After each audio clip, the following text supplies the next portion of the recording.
All right, little kindergarten owls, we're going to be creating a very simple piece of op art. You're gonna need to find something that's round, or you can use a different shape, but this will keep it really nice and neat. So I'm gonna take that shape, I'm gonna put it somewhere on my page that I like, use my opposite hand, and then trace around it with a pencil. Next, what I'm going to do is I'm going to pick a color marker that I like for the whole thing. I think I'll go with pink since it's the first one that I grabbed. Next, I'm going to choose vertical, which means top to bottom, or horizontal, side to side, and I'm going to use wavy lines on the inside of my circle. Let's go vertical. So I'm just going to draw one wavy line to start. What I'm going to do is I'm going to fill this whole circle with those wavy lines, trying to match closely as I can what I've done before. Slow and steady is going to help you do that really easily. Once you get to the edge of the circle, you may need to go in and fill in a few little spaces. I'm working carefully, trying to keep them nice and even. This is what I'm talking about. I can get a little bit more in there. I'm gonna turn my paper around and do the other side now. I always like drawing towards my belly button. Helps me think a little easier, keeps my lines nice and straight, so that way it looks nice and neat. Now that I almost have my circle done, I'm going to move on to the outside of the circle. Since I chose vertical, I'm going to go horizontal the other way with the same type of line, wavy.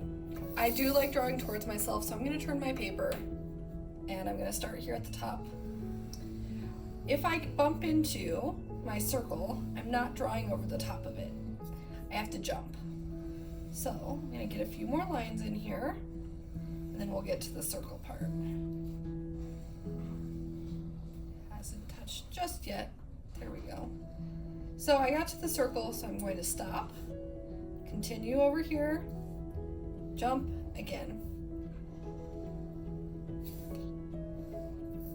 I'm just always going to stop once I get to the pencil line, jump, and follow the line on the other side.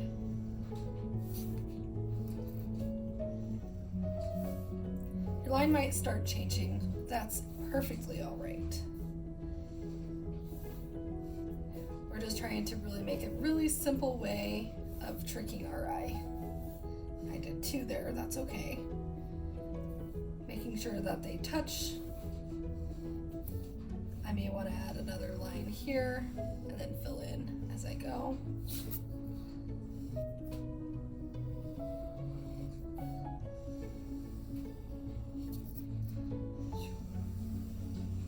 Just going to draw these lines all the way down to the bottom of my paper now.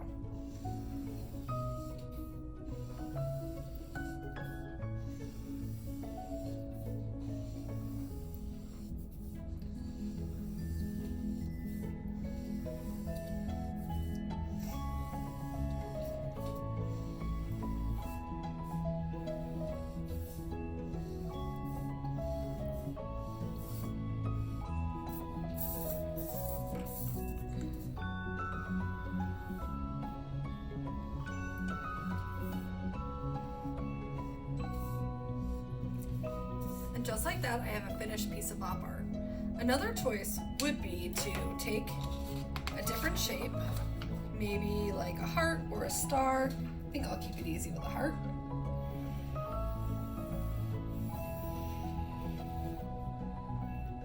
And I can use straight lines. So I'll pick another color. Using straight lines, fill it in. Top to bottom, top to bottom. And then I would go horizontal this way. I'm gonna speed up the video so this goes a little quicker and you can see exactly what both of these end up looking like.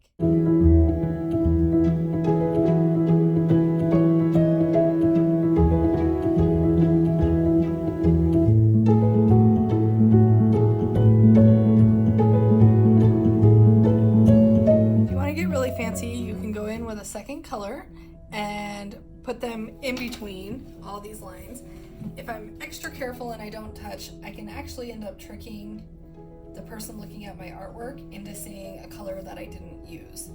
So once these are all done, because I know that blue and yellow make green, I can trick the viewer into seeing green because those colors are so close together. I'll finish that up so you can see exactly what I mean. But I think you can kind of start seeing here that it's looking green, even though I'm only using yellow and blue.